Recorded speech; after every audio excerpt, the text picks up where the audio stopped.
Hello, friends, and welcome back to r/Tales from Retail. Stories about your bosses, employees, or Karens you see daily. And our first story, just to warm up.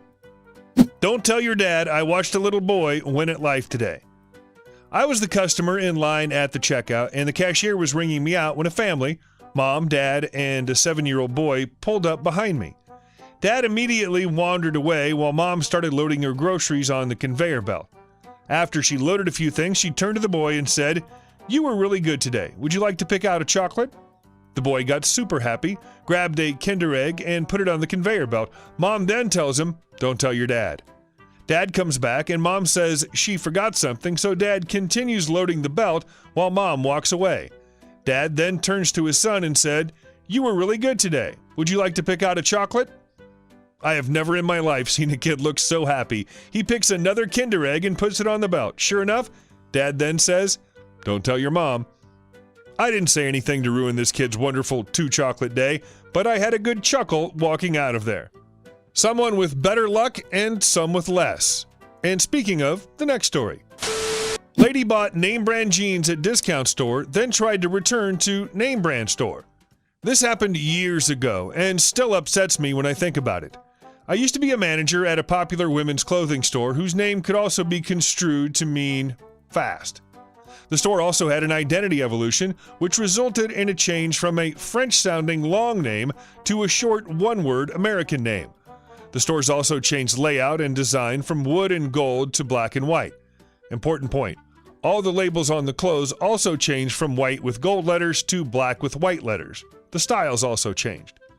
During a period of time, we had new jeans introduced with the claim of best fitting pair or some such.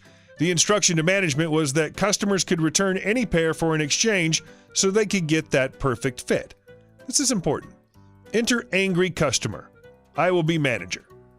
Angry customer. "Yeah, I want to return these. I bought them last week and they don't fit right." Slams jeans on the counter. Manager. "I'm sorry to hear that, ma'am. If you can give me your receipt, I'd be happy to refund your purchase or help you exchange for a pair that fits better." Angry customer. "I don't have my receipt, but I know your policy is to refund without question, so just give me my money." Me. "Ma'am, our policy is to refund current season items if they are defective, or to exchange out if you prefer a different fit. Let me just enter the SKU and I can see what we're dealing with." At this point, I look more closely at the jeans. They're dark denim with gold ankle zippers and acid wash. I should mention this happened to be around the year 1999, 2000, when this style was most definitely not popular or making a comeback, like I've seen in recent years. Thinking that maybe they were a pair from a sample or a concept store, I checked the label. Not only was the label white and gold, it had a dark brown diagonal line through it. This is what we would do before sending them to a local discount store, and that happened long after multiple rounds of clearance in our stores, and a trip to the outlet store. So basically, these jeans were at bare minimum 1 to 2 years old, if not more. They also looked beat to hell and worn excessively. I tried entering the SKU and it comes back 99 cents, which is what happens with super old merchandise. "Ma'am, when did you purchase these jeans, and at what store?" Angry customer. "What? Last week. I bought them here." She starts to get angry. "Why? Just give me my return. I paid $58 for them and they didn't work." Me. "Ma'am, I'm trying to help. Unfortunately, without a receipt, I can only go by the system, and here it's ringing up at 99 cents. This happens with our older merchandise. Perhaps you might have bought these at SK Racks?" Angry customer. "How dare you? I bought these new last week. I want my money back now." Me. "Ma'am, the most I can refund you is 99 cents. If you can find your receipt for the $58, I'd be happy to refund that." Angry customer. "This is ridiculous. These jeans are brand new." Note, they aren't. I think I had the same pair in my senior year of high school. "Fine then, I will just exchange them for a new pair like your sign says." Me. "You can exchange a return of a new pair of jeans for a better fitting pair. Unfortunately, these are not our current season jeans, so that promotion does not apply." Angry customer. "These are brand new. This is horrible service. I want a manager." Me. "Ma'am, I am the manager on duty. I would like to help you. I can refund you the 99 cents, or you can return with your receipt and we can process a full refund." "Sorry, but those are my only options." At this point, she just begins yelling about false advertising and me being a terrible person and fraud and whatnot. The entire time, those janky, dirty, years-old jeans just sit there on the counter as a visual contradiction to her entire rant. The store's now filling up and people are staring. After a good 5 minutes more back and forth, angry customer demands my name and storms off shouting about calling customer service, etc., etc., which she did because my district manager came visiting about a week later. She disciplined me for treating the customer rudely. I asked her to pull our security camera footage to show that I wasn't lying about the years-old jeans, and I was super polite and followed policy. Turns out our cameras at that time were just for show, huh? I also asked her to talk to 2 staff members who witnessed the whole crazy episode. Didn't matter. I got a write-up because apparently I should have taken merchandise that did not even come from our store in the last several years and return it for the price of our current merchandise. Yeah, okay. I took my job as a manager and keyholder a lot less seriously after that. Ruined my wedding. I want my money back.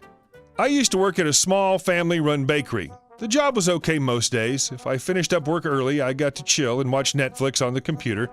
Now we did catering, weddings, birthdays, etc. Pretty much if you wanted a cake for an event, we made the cake. Weddings, of course, were a big seller. To get a wedding cake, you had to do a tasting, consultant followed by your deposit and signing of contracts. You had to sign 2 contracts.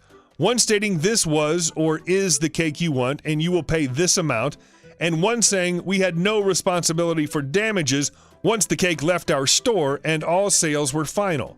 We kept a copy and the customer was given a copy. This is important. In May or April, a lady I'll call Biker Bride came in with her husband for their tasting. Everything went well. The owner and myself got the colors, flavor they wanted, design, and everything. They signed the contracts, paid the deposits, and leave. They want a wedding cake, 3-tier, and groom's cake.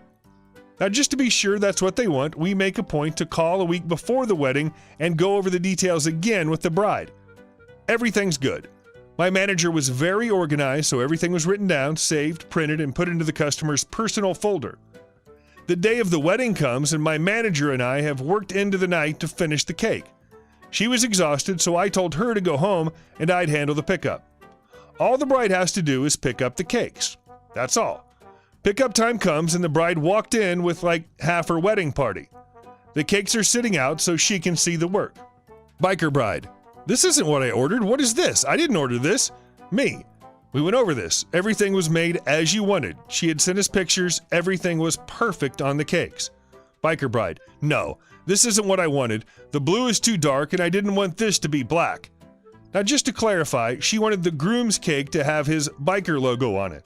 The design was of a flaming skull in black, red, orange, and white. The wedding cake was to be white and baby blue, made to look like a waterfall was cascading down the cake. We'd done everything how she wanted.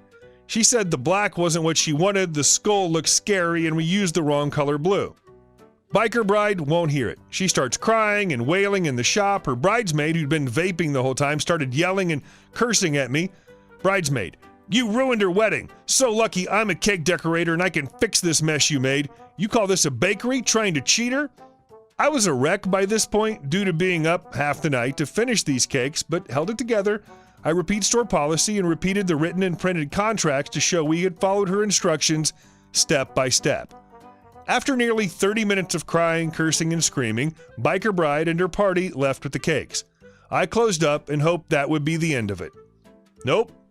Come Monday, Biker Bride has left a nasty review on our Facebook page claiming we were rude and refused service. She also said she paid for delivery, didn't, and was denied. Apparently her party dropped the wedding cake in the parking lot. She went on ranting about how her wedding was ruined, it was one of the worst experiences of her life, and we'll never see her again. 2 days after the review, the husband came in. He wanted a full refund. This time my manager handled it. She pulled the contracts and read them both out loud to him. They had declined delivery and had signed an agreement stating this. We were not responsible for damages that happen once the cake leaves the store. All sales were final. All of this in print, and they had signed it. Husband tried to say we had overcharged them. My manager just pulled the receipts up on the computer. He stormed out in a huff and also left a very nasty review a couple days later. It's not our fault you decided to ignore the contracts you signed. Did you think we just threw those away? Not how it works. I would have loved to see how her bridesmaid's attempt to fix the cake would have looked if they didn't drop it. Thank you very much for listening. Hope you enjoyed it. And if you did, be sure to leave a comment, like, and subscribe. I really appreciate it, and see you soon.